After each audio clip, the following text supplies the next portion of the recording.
মানুষের পক্ষে বিচার মাঠে চারটে জিনিস কথা বলবে। এক, শ্যাম।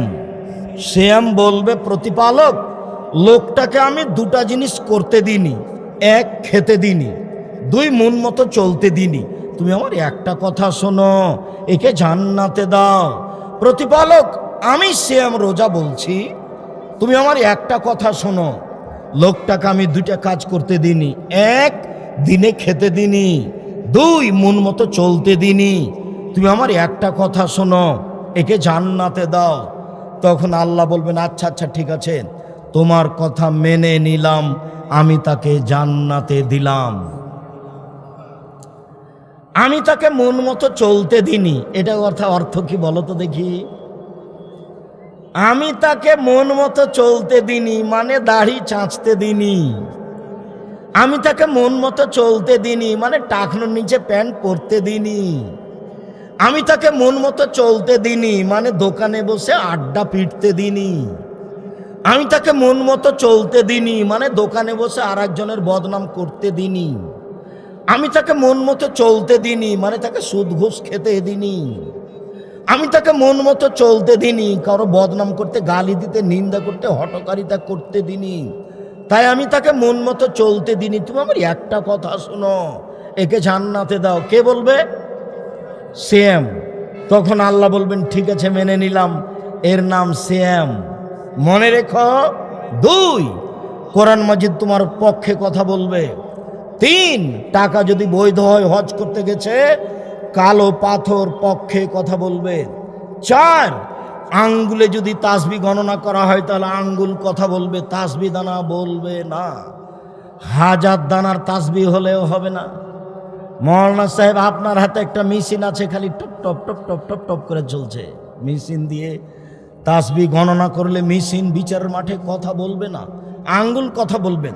আব্দুর রাজ্জাক সাহেব, থামেন থামেন থামেন, আমি বৃদ্ধ মানুষ, তাসবি দানায় তাসবি গণনা না করলে খালি ভুল হয়, খালি ভুল হয়।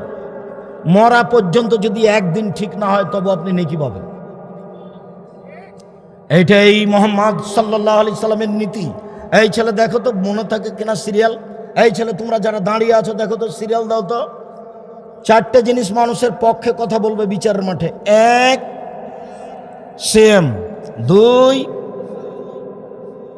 কোরআন মাজিদ বলবা কেন শুধু? আচ্ছা, কোরআন মাজিদ, কোরআন মাজিদ শরীফ নয়, কোরআন মাজিদ। তিন,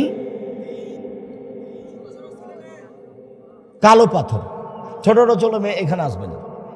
চার, হাতের আঙ্গুল। চারটে। এক, শ্যাম। দুই, কোরআন তেলাওয়াত। তিন, কালো পাথর। চার, আঙ্গুল, যে আঙ্গুলে তাসবি গণনা করে। এটা বাড়ি যেতে হবে বলতে হবে, বাড়ি যেতে হবে বলতে হবে, যাওয়ার সময় বলতে হবে। এইবার সম্মানিত দিনী ভাই বোন, আল্লাহর নবী মুহররমের 10 তারিখে শ্যাম থাকলেন এবং শ্যাম রাখার জন্য আদেশ করলেন। তখন সাহাবীগণ বললেন, কেমন কথা হলো? ইহুদি খ্রিস্টানেরা মুহররমের 10 তারিখকে বড় মনে করে, আর আপনি বলছেন দিন রাত তাদের বিরোধিতা করতে হবে। আমরা মুহররমের 10 তারিখে কেন শ্যাম থাকবো না? আপনি বলছেন তাদের বিরোধিতা করতে হবে। আল্লাহ রসুল বললেন, শোনো, লাইন বাকাইতো লাকাবিনিল্লাহ সুমান্না তাসিয়া, সামনে বছর বেঁচে থাকলে 9 তারিখ শ্যাম থাকবো। 9 তারিখ হবে তাদের বিরোধিতা, আর 10 তারিখ হবে আল্লাহর শুকরিয়া। মুহররমের 10 তারিখে আল্লাহ ফেরাউনকে ডুবিয়ে দিয়েছেন, তার সম্প্রদায়কে ডুবিয়ে দিয়েছেন। মুহররমের 10 তারিখ আল্লাহ মূসাকে বাঁচিয়ে দিয়েছেন, মূসার সম্প্রদায়কে বাঁচিয়ে দিয়েছেন। মূসা শুকরিয়া আদায়ের জন্য মুহররমের 10 তারিখে সিয়াম থাকতেন। আমি মুহাম্মদ সাল্লাল্লাহু আলাইহি সাল্লাম মূসার সুন্নাতকে পালন করার ব্যাপারে বেশি হক রাখি। পৃথিবীর আমার সাহাবীরা, শোনো, তোমরা সবাই মুহররমের 10 তারিখে সিয়াম থাকো। সাহাবীগণ বললেন, থাকবো না, বিরোধিতা করতে হবে। আচ্ছা ঠিক আছে, আমি যদি সামনে বছর বেঁচে থাকি তাহলে 9 তারিখও সিয়াম থাকব। 9 তারিখ হবে বিরোধিতা, 10 তারিখ হবে শুকরিয়া। বলা যাবে না? সম্মানিত দিনী ভাই বোন, আল্লাহর নবী 4টে জিনিস কখনো ছাড়তেন না। তার একটা হলো মুহররমের 10 তারিখের সিয়াম, 9-10। মুহাম্মদ সাল্লাল্লাহু আলাইহি সাল্লাম বলেছেন, আমি আশা করি কেউ যদি মুহররমের 2টা সিয়াম থাকে, বিগত 1 বছরের পাপ ক্ষমা হবে। তিনি আরো বলেন, কেউ যদি আরাফার দিন 1 দিন সিয়াম থাকে, তাহলে আগে পরে 2 বছরের পাপ ক্ষমা হবে। তিনি আরো বলেন, সম্মানিত দিনী ভাই বোন, সারা বছর সিয়াম পালনের 2টা পদ্ধতি, একটা একটু ভারী, একটা একেবারে হালকা। সারা বছর সিয়াম থাকবো। কিভাবে? 1, প্রতি মাসে 3টা, 13, 14, 15। আর রমজান, এ হলো সারা বছর সিয়াম থাকার নেকি। 1, 13, 14, 15। কোনো মহিলার যদি হায়েজ হয় 13, 14, 15তেই, তাহলে 16, 18, 20, 22 যে কোনো একদিন রেখে নেবে। আরবি মাসে 3 দিন, আরবি মাসে 3 দিন হলেই হলো। আর রমজান, এ হলো সারা বছর সিয়াম। এটা একটু ভারী। আর একটা একেবারেই সহজ, কেউ যদি শাওয়ালের 6টা থাকে, কেউ যদি শাওয়ালের 6টা থাকে আর রমজান থাকে, তাহলে পুরো বছর সিয়াম পালনের নেকি পাবে। বলেন তো এবার কি বললাম? শাওয়ালের 6টা এবং রমজান, এটা সহজ, এতে সারা বছরের নেকি হবে। যারা বলেছে মহিলাদের হায়েজের কারণে 2-4-5টা ছুটে গেছে, এটা আগে করতে হবে তারপরে শাওয়াল, তারা ঠিক কথা বলেনি। বরং হায়েজের কারণে যেটা ছুটে গেছে, সেটা জীবনে যেদিন পারবে সেদিন করবে। শাওয়ালের আগে এই 6টাই করতে হবে। শাওয়ালের 6, রমজান, এই মিলে হলো সারা বছর সিয়াম। এ হলো সারা বছর সিয়াম পালনের 2টা পথ। এবার চলে আসি আসল কথাই। আব্দুর রাজাক সাহেব, বর্তমান শাবান মাস চলছে, শাবান মাসের কথাটা আগে বলেন। জি, শাবান মাসের কথা বলেই আজকে আলোচনার শেষের দিকে চলে যাব। জাতির যদি রাস্তাঘাট করে দিতে না পারি, জাতির যদি স্কুল কলেজ করে দিতে না পারি, জাতিকে আমি চূড়ান্ত সঠিক ধর্ম দিতে পারবো ইনশাআল্লাহ। ধর্মের ব্যাপারে জাতিকে ফাঁকি দিনি। আমার মনে বড় সাধ, আমি এই দেশের মাটিতে উন্নত মানের প্রতিষ্ঠান গড়ব ইনশাআল্লাহ, যেখানে ছেলে মেয়ে বাংলা, ইংরেজি, আরবি উন্নত মানের শিক্ষা অর্জন করে জাতির অন্যায়ের বিরুদ্ধে লড়বে। মুখে কলমে মিডিয়াই লড়বে ইনশাআল্লাহ। এই যে মুখে বলছি, সামনে ভর্তি মিডিয়া আছে, সামনে কলম আছে। মুখে জাতিকে ফাঁকি দিনি, মিডিয়ায় জাতিকে ফাঁকি দিনি, কলমে জাতিকে ফাঁকি দিনি। কলম তদন্ত করে লেখা আছে। সম্মানিত দিনী ভাই বোন, আপনি আদর্শ নারী, আদর্শ পরিবার, শিক্ষা বনাম জাহেলিয়াত, আর বেগম রোকেয়া লিখেছে কেন অবরোধবাসিনী, পাল্টা লেখা হয়েছে কেন হব অবরোধবাসিনী। এইসব বই পড়ুন। আপনাদের সুসন্তান আব্দুল্লাহ সবার গর্বের সন্তান, আমিও বলছি সবারই গর্বের সন্তান আব্দুল্লাহ। সে দেশ বিদেশ ঘুরে এসে বলছে, আব্বু আগে মসজিদ ভিত্তিক শিক্ষা চালু করতে হবে। ওরা অর্থাৎ ইহুদি খ্রিস্টানেরা বিদ্যা বুদ্ধি দিয়ে সারা পৃথিবী আবাদ করছে। ওদের 2টে জিনিস অস্ত্র, একটা বিদ্যা, একটা বুদ্ধি। এই যে রাশিয়ার কারখানা, এই যে পাশে সব বড় বড় ইঞ্জিনিয়ার ওরা, আর যারা কিষান কামলা তারা হলাম আমরা। পদ্মা সেতু ইঞ্জিনিয়ার ওরা, আর কিষান কামলা আমরা। একদিন হঠাৎ দেখছি গাড়ির গায়ে লেখা আছে আর দাওয়ায় আল্লাহ।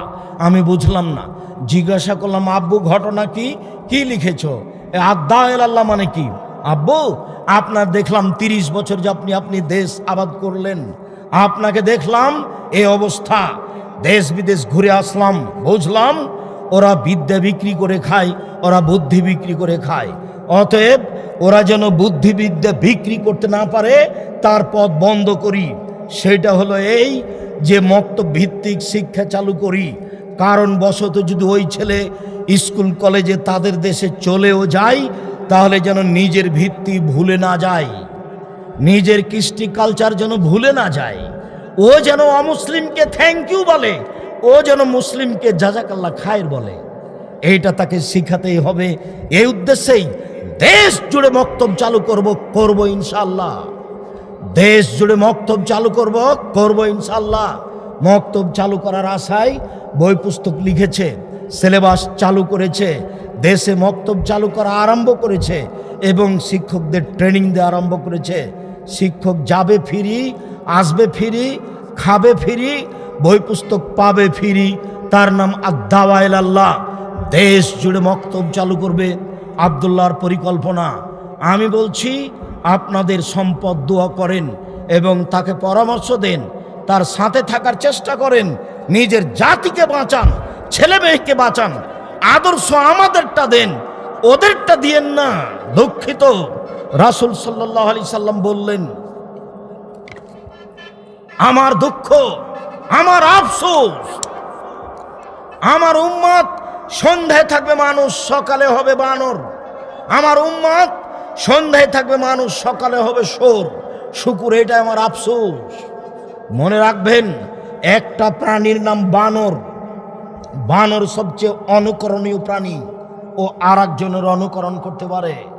যেদিন আমার উম্মত ইহুদি খ্রিস্টানের অনুকরণ করবে, সেদিন আমার উম্মত সন্ধ্যায় থাকবে মানুষ, সকালে হবে বানর। আমার উম্মত সন্ধ্যায় থাকবে মানুষ, সকালে হবে বানর। আর একটা পৃথিবীতে প্রাণী আছে যার নাম শুকুর, সোর। হিতাহিত জ্ঞান নেই যার, তার নাম সোর। অনুভূতি শক্তি নেই যার, তার নাম সোর। কোনো গতিবিধি নেই যার, তার নাম শুকুর।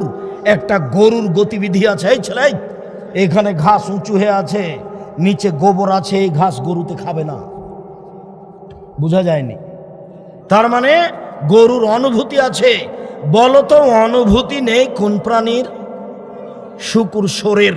যেদিন আমার উম্মত অনুভূতিহীন হয়ে যাবে, সব কিছু বাদ দিয়ে তাদের কৃষ্টি কালচার নিয়ম নীতি নিবে, সেদিন আমার উম্মত সন্ধ্যায় থাকবে মানুষ, সকালে হবে সোর। এটাই আমার দুঃখ, এটাই আমার আফসোস। হাজারো পুরুষ নারী এমন হবে। তিনি বললেন না কুকুর শ্রীগাল, তিনি বললেন না সাপ ব্যাং, তিনি বললেন বানর, তিনি বললেন শুকুর। আফসোস করে বললেন, তাই তো আমার মেয়ে স্কিন পায়জামা পরেছে, তাই তো আমার মেয়ে মাঠে নেমেছে, তাই তো আমার ছেলে উপরে চুল রেখেছে, চতুর্দিক কেটে ফেলেছে, তাই তো আমার ছেলে গেঞ্জি গায়ে দিয়েছে। পিছন দিকে লেখা আছে 47, পিছন দিকে লেখা আছে 10। ওর 10 দেখতে দেখতে দেখতে নামাজ আমার শেষ, আমি নামাজই হয়নি। এমন সাইজে 10 লেখা আছে। এর নাম ইহুদি খ্রিস্টান। আল্লাহর নবীকে বললেন, ওসামা, আচ্ছা আল্লাহর নবী, আপনি শাবান মাসে এত বেশি শ্যাম থাকেন কেন? কেন থাকেন? অন্য মাসে তো এত শ্যাম থাকেন না। তখন আল্লাহ রসুল বলছেন, শোনো, শাবান একটা মাস, রজব ও রামাজানের মাঝে। শাবান একটা মাস, রজব ও রামাজানের মাঝে। তুরফাউল আমালু ফিহা ইলা রাব্বিল আলামিন। বাৎসরিক রিপোর্ট এই মাসে পেশ করা হইব। আমি ভালোবাসি। ইরফা আমালি ওয়ানা সাইম, আমার রিপোর্ট দেওয়া হোক তখন আমি সাইম। আমি ভালোবাসি, আমার রিপোর্ট দেওয়া হোক তখন আমি রোজাদার। শোনো, শাবান একটা মাস, রজব ও রামাজানের মাঝে। এই মাসে মানুষ গাফেল থাকে। এই মাসে বাৎসরিক রিপোর্ট পেশ করা হয়। আমার মন চাই আমার যখন রিপোর্ট পেশ করা হবে তখন আল্লাহ দেখুক আমি সিয়াম আছি, এই জন্য বেশি বেশি থাকি। আল্লাহর নবীর জানা ছিল না সেদিন 15ই শাবান। কিভাবে ভারত, বাংলাদেশ, পাকিস্তানের আলেম ওলামা জেনে নিল সেদিন 15ই শাবান। তাই তারা কলকারখানা, অফিস আদালত, কোর্ট কাছারি, শিক্ষা প্রতিষ্ঠান বন্ধ করে রাতে গোসল করে আতর গোলাপ মেখে 15ই শাবানের সিয়াম পালন করে। ভুল হিসাব। রিপোর্ট ধরার জন্য শাবান মাসে বেশি বেশি সিয়াম থাকতে হবে। আজ থেকেই শুরু করতে হবে। 15, 20টা, 25টা সিয়াম পালন করার চেষ্টা করতে হবে। সম্মানিত দিনী ভাই বোন, আপনাকে আমি নফল সিয়াম পালনের জন্য অনুরোধ জানাচ্ছি। 1 বৃহস্পতিবার, সোমবার। 2 মুহররমের 2টা। 3 আরাফার 3টা। 4 প্রতি মাসে 3টা। 5 শাওয়ালের 6টা। 6 জুলহিজ্জার প্রথম 9টে, 7 শাবানের একটানা 15টা। 15ই শাবানে যা কিছু হয় সব মিথ্যা কথা, জাল হাদিস। বেঁচে থাকার চেষ্টা করুন, একাধিক সহি হাদিস একটানা 15 দিন মর্মে আপনাকে সিয়াম পালনের অনুরোধ জানাচ্ছি। সম্মানিত দিনী ভাই বোন, আমরা আলোচনার শেষে এসে সকলকে অনুরোধ জানাচ্ছি, আপনারা আজকের বিষয়টি অতীব গুরুত্ব সহকারে দেখে নিজের জীবনে, পরিবারের জীবনে বাস্তবায়ন করবেন বলে আশাবাদী। এবং যাওয়ার সময় সবাই বই পুস্তকগুলো সাথে নিয়ে যাবেন, কেউ খালি যাবেন না। আব্দুল্লাহ লিখা বই আছে মিন্নাতুল বারি, আর ফেকা শিক্ষার জন্য বই আছে ফিকহুস সালাফ, অতীব গুরুত্বপূর্ণ বই। আর খালি যাবেন না কেউ, অন্তত একটা আল ইতিসাম পত্রিকা হাতে করে যাবেন।